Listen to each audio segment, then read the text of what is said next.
อทราบสวัสดีค่ะพวกเราเฟลิส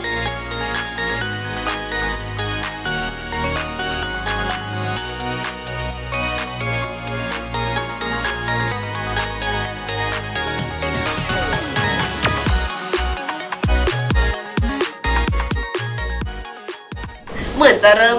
ละเริ่มชินกับการที่คนแบบเรียกว่าเฟลิสเต็มตัวอาจจะชินกับการทำงานแต่ว่ายังไม่ชินกับแบบชื่อเรียกมากกว่าฉันเริ่มชินนิดหน่อยเป็นเหมือนพี่จาวแบบชินกับการที่เราแบบต้องทำงานเป็นศิลปินแล้วอะไรเงี้ยแต่แบบพอมีคนแบบว่าเหมือนชื่อเราไปอยู่ในทีป๊อปอ่ะมันก็รู้สึกแบบ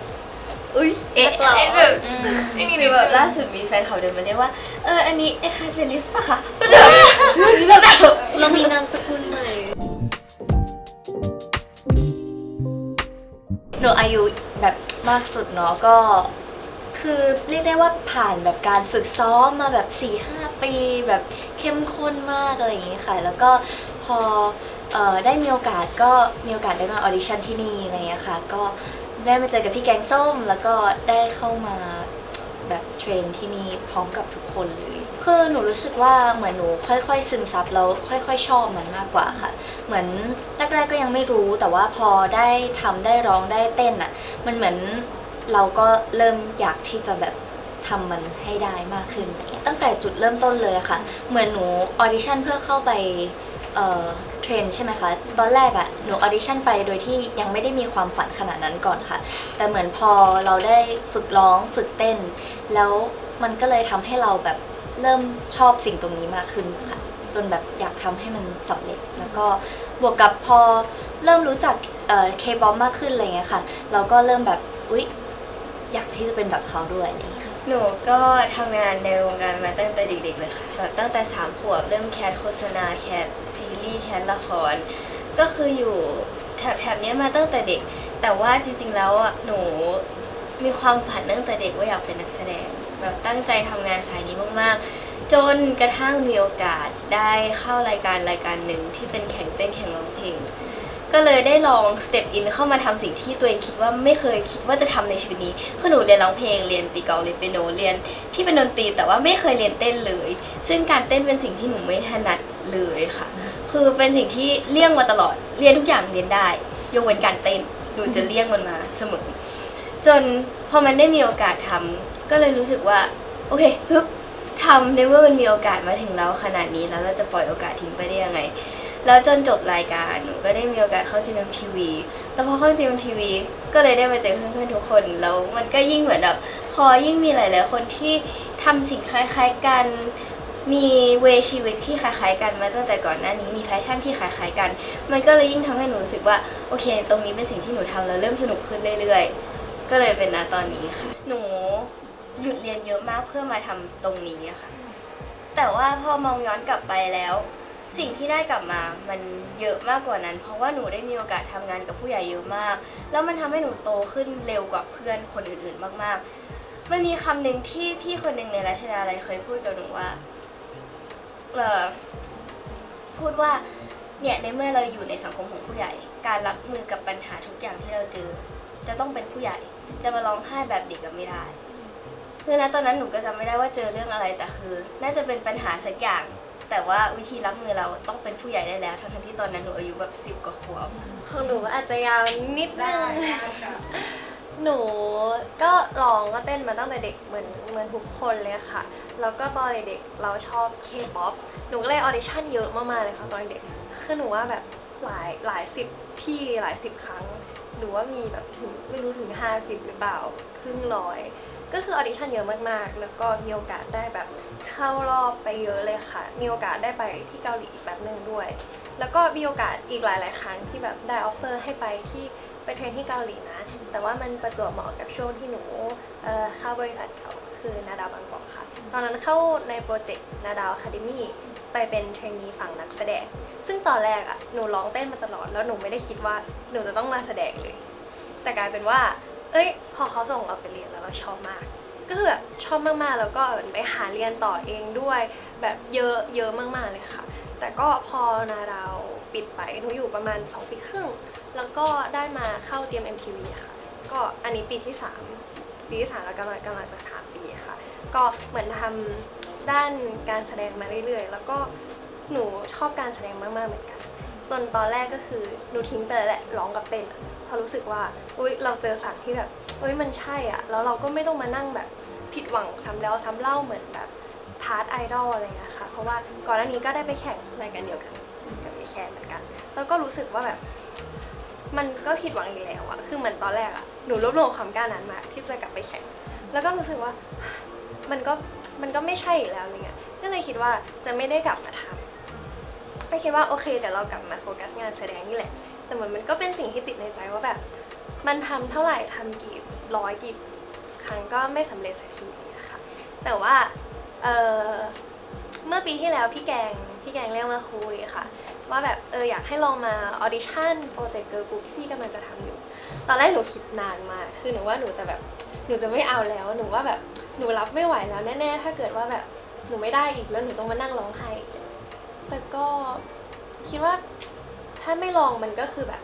เราก็จะเสียดายมันไปทั้งชีวิตว่าแบบสุดท้ายเราไม่ได้ทำอะไรอย่างเงี้ยค่ะก็เลยโอเคลองออดิชั่นดูแล้วก็มาออดิชั่นกับโปรเจกต์นี้ก็เจอพวกนี้นี่แหละค่ะแล้วก็พอมาก็คือก็รู้จักกันอยู่แล้วอะไรเงี้ยก็แบบไปออดิชั่นพร้อมเพื่อนถ้าผ่านก็ผ่านพร้อมเพื่อนหรือว่าอะไรเงี้ยค่ะสุดท้ายก็รอผลกันอยู่สักพักเลยแล้วก็ผ่านก็เลยโอเคเหมือนขุดความฝันนั้นกลับมาทำใหม่อีกรอบหนึ่ง จริงๆเป็นเด็กที่ทำกิจกรรมมาตั้งแต่เด็กแล้วเหมือนกันตั้งแต่อยู่โรงเรียนเลยอนุบาล1คือรำแล้วอะไรอย่างนี้ค่ะก็ตอนแรกเริ่มจากรำแล้วก็ไปเดินแบบเดินสายประกวดแล้วก็มาเริ่มชอบเต้นนี่แหละค่ะแล้วพอได้เริ่มเต้นก็เต้นมาไม่หยุดเลยจนถึงทุกวันนี้คือระหว่างนั้นก็แข่งเต้นแบบหลายที่มากแล้วก็มีครั้งหนึ่งได้มีโอกาสได้ไปเข้ารายการหนึ่งค่ะเจอกับพี่เชลซีเป็นรายการแข่งไอดอลนี่แหละค่ะแล้วก็เป็นผู้ชนะรายการนั้นแล้วก็ได้เดบิวต์1 ครั้งค่ะเคยเดบิวต์มาแล้วก็จบไปแล้วระหว่างหลังจากนั้นหนูก็ไปออดิชั่นแบบหลายค่ายมากแบบมีคนมาชวนไปอยู่ค่ายนู้นค่ายนี้เยอะมากเลยค่ะไปอยู่มาแบบ10ได้แล้วก็ได้มีโอกาสออดิชั่นเข้ามาในGMMTVแล้วก็ไปแข่งรายการเจอ2 คนนี้ ในรายการค่ะแล้วก็พอเสร็จจากรายการปุ๊บก็คล้ายๆกับทุกคนก็ได้มาเจอพี่แกงแล้วก็เขาได้เรียกคุยเรื่องว่าจะทำโปรเจกต์เกิร์ลกรุ๊ปแล้วก็ออดิชั่นเข้าแล้วก็ได้ทำมาถึงทุกวันนี้ค่ะไม่กลัวสิ่งที่จะต้องเจอในทุกๆวันเลยรู้สึกว่าแค่เราลงมือทำมันน่าจะดี ของหนูก็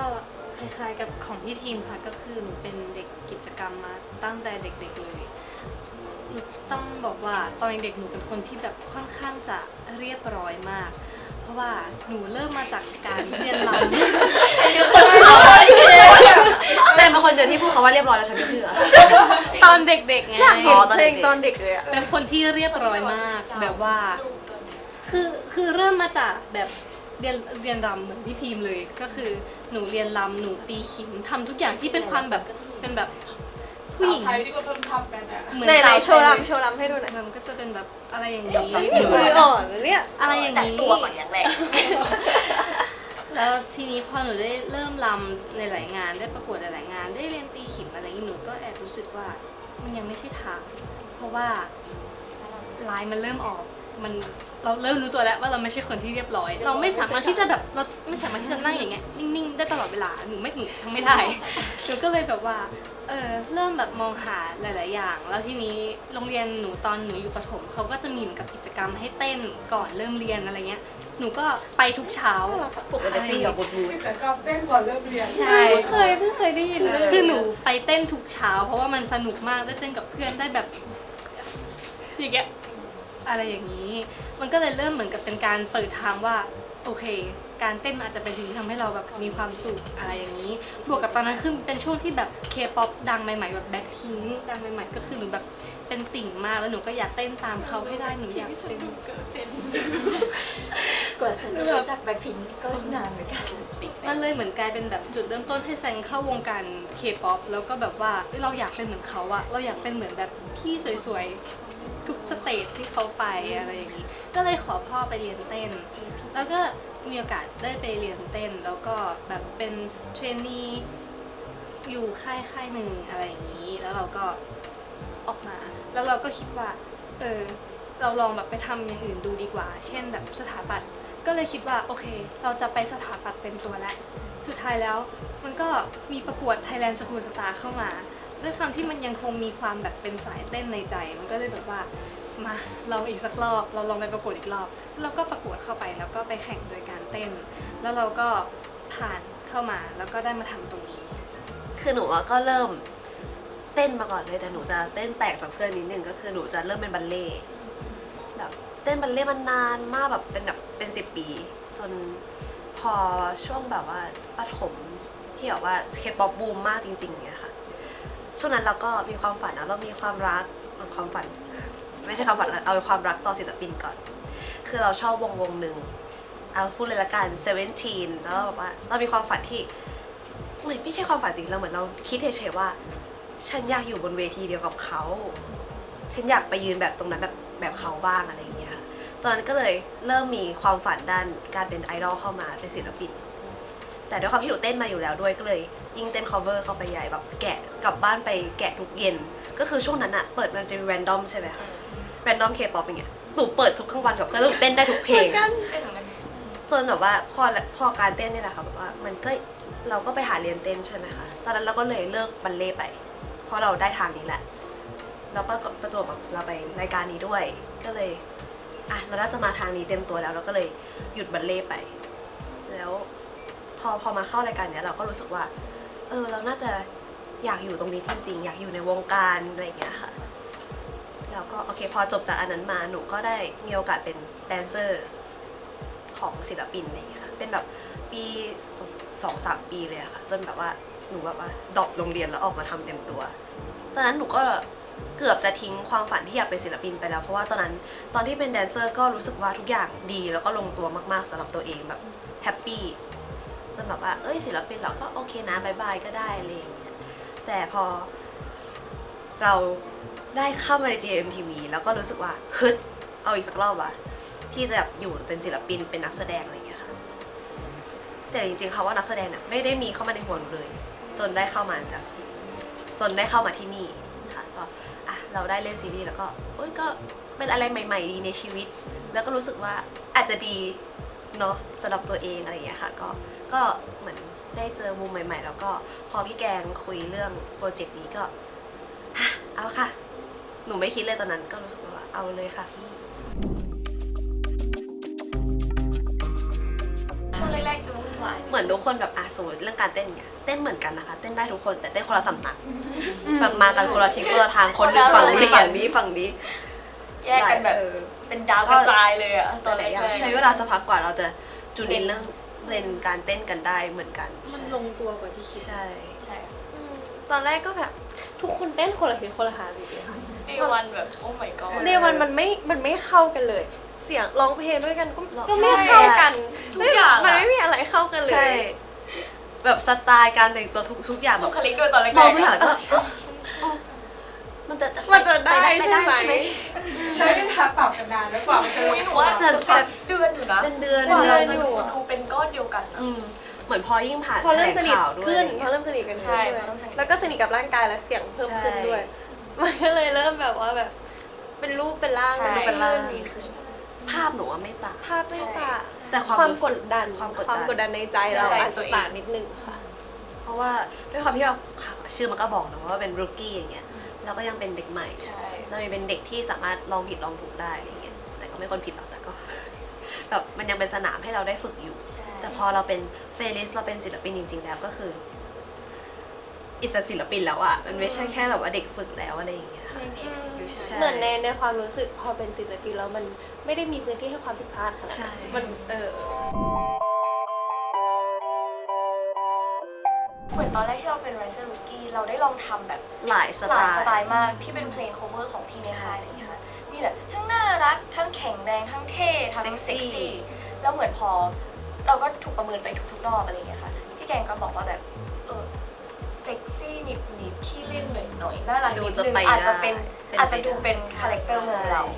ซึ่งเพลงนี้ก็ตอบโจทย์ ใช่ถูกต้อง แล้วก็ประจวบเหมาะกับชื่อวงด้วยคอนเซ็ปต์ความเป็นแมว เพลงนี้เป็นเหมือนจริงๆจะแทนฝั่งไหนก็ได้แต่ว่าตามชื่อเพลงเลยก็คือ see through ก็คือมองเห็นถึงข้างในใช่ไหมคะถามว่าเห็นอะไรก็เห็นข้างในใจเราว่าแบบว่าเราแบบว่ามีใครในใจอะไรอย่างเงี้ยค่ะบางครั้งมันจะเป็นคำติดปากเพราะว่าเป็นคำติดปากที่ว่าใจบางเขินจนใจบางอะไรอย่างเงี้ยเพราะพี่แกงก็เหมือนมีการระดมความคิดว่าคำอะไรดีทุกคนตอนกำลังจะแต่งทำอะไรฮิตๆช่วงนี้บ้างอ่ะก็ได้ค่ะว่าใจบางไปแบบว่าเฮ้ยเห็นแล้วมันใจบางจังเลยอ่ะคุณพี่อะไรอย่างเงี้ยแบบว่าเราเขินเพลงนี้ก็เลยต้องการแบบว่าสื่อถึงแบบว่าอยากให้คนที่เราชอบเนี่ยเขาบอกเขาว่าเอ้ยถ้าไม่เชื่อเนี่ยลองมองเข้ามาข้างในใจเรานะว่าแบบมีแต่เธออยู่ข้างในอะไรอย่างงี้ค่ะ สารภาพเลยตอนแรกหนูนึกภาพไม่ออกเลยว่าจะเป็นยังไงอะเพราะว่ามันเป็นเสียงในเดโมใช่ไหมคะก็คิดว่าแบบจะเป็นยังไงนึกไม่ออกว่าพอเป็นเสียงเราจะเป็นยังไงแต่กลายเป็นว่าเอ้ยพอเราอัดแล้วเราฟังเวอร์ชันไฟนอลแล้วว่าเอ้ยมันก็เราอยู่นะ มันดูเป็นพวก มัน ร เข้ากันอย่างแบบไม่น่าเชื่อ มูดแอนโทนมันดูใช่แหละประมาณนี้ ภูมิใจมาก แล้วก็เหมือนแบบมีพี่คนหนึ่งเขาพูดว่าแบบว่า เวลาที่เราได้ยินคนพูดชื่อเพลงนี้หรือว่าเราได้เพอร์ฟอร์มเพลงนี้ แววตาเราอะดูมีความสุขมากของทุกๆคนเลย แบบเวลาที่เพื่อนหนูอะหนูไม่รู้ด้วยเขาเป็นเพื่อนด้วยไหมนะแต่ว่าเวลาไปทำงานที่มอกับเพื่อนอย่างเงี้ยค่ะเพื่อนจะแบบอยู่ดีก็แบบทำเพลงเราออกมาอย่างเงี้ยนี่ก็แบบว่าเฮ้ยอันนี้จริงจังปะเนี่ยคือติดหูขนาดนั้นเลยเหรออะไรเงี้ยแบบว่าเฮ้ยทำเพลงฉันออกมาเลยเหรอบอกว่าใช่มันติดหูมากเลยฉันแบบทำอยู่ตลอดเวลาเลยอะไรอย่างเงี้ยค่ะ ภูมิใจค่ะเหมือนเห็นแฟนคลับเขาแบบเพลงนี้ทำอะไรฉันอะร้องทั้งวันเลยไม่หยุดเลยตอนนี้อะไรอย่างเงี้ย ไม่มีแฟนคลับมาทางนี้เคย ใช่วันนั้นน่าจะไปไหว้พระมาค่ะเสร็จปุ๊บมีแฟนคลับเดินเข้ามาบอกว่าใช่น้องอีคาเฟลิสไหมคะซีทรูแล้วก็เต้นท่านี้ให้หนูดูหนูก็ ใช่ คือเราประสบความสำเร็จ ใช่ภูมิใจมาก พ่อแม่ก็คือตั้งเสียงริงโทนเข้าริงโทนออกช้าทันใจฉันมา แบบภูมิใจกับแบบว่าทุกๆอย่างจริงๆเพราะว่าเราก็ใช้เวลากันมาเกือบทั้งชีวิตกว่าจะได้ผลงานนี้มาใช่ไหมคะแบบทางผลตอบรับด้วยทุกๆอย่างเนี่ยค่ะดีใจจริง เพราะว่าแบบพวกหนูไม่อยากนับว่ามันคือแค่ 6 เดือน อืม ที่เราฝึกกันมา แต่จริง ๆ มันคือแบบมันแทบจะเป็นความฝันของทุกคนที่ทุกคนทำมาทั้งชีวิตแล้วเหมือนตอนนี้แบบเฮ้ยผลตอบแทนในความพยายามของพวกเรามันแบบเฮ้ยมันเริ่มออกผลแล้วนะ มันออกมาเป็นชิ้นละ ก็ฝากพวกเรา Playlist กับเดบิวต์ซิงเกิลของพวกเราเพลง See Through ด้วยนะคะชม MV ได้แล้ววันนี้ที่ YouTube Playlist ค่ะ FELICC ค่ะ ค่ะแล้วก็สามารถสตรีมมิ่งได้ทุกแพลตฟอร์มแล้วนะคะวันนี้แล้วก็ อยากทำชาเลนจ์ อย่าทำ challenge ด้วยนะคะก็ติดแฮชแท็กนะคะ see through challenge เนาะใน TikTok ค่ะหรือใครอยากติดตามพวกเราในคอนเทนต์อื่นๆ ก็ติดตามได้ในโซเชียลมีเดียทุกช่องทาง Playlist Official นะคะฝากเพลงด้วยนะคะ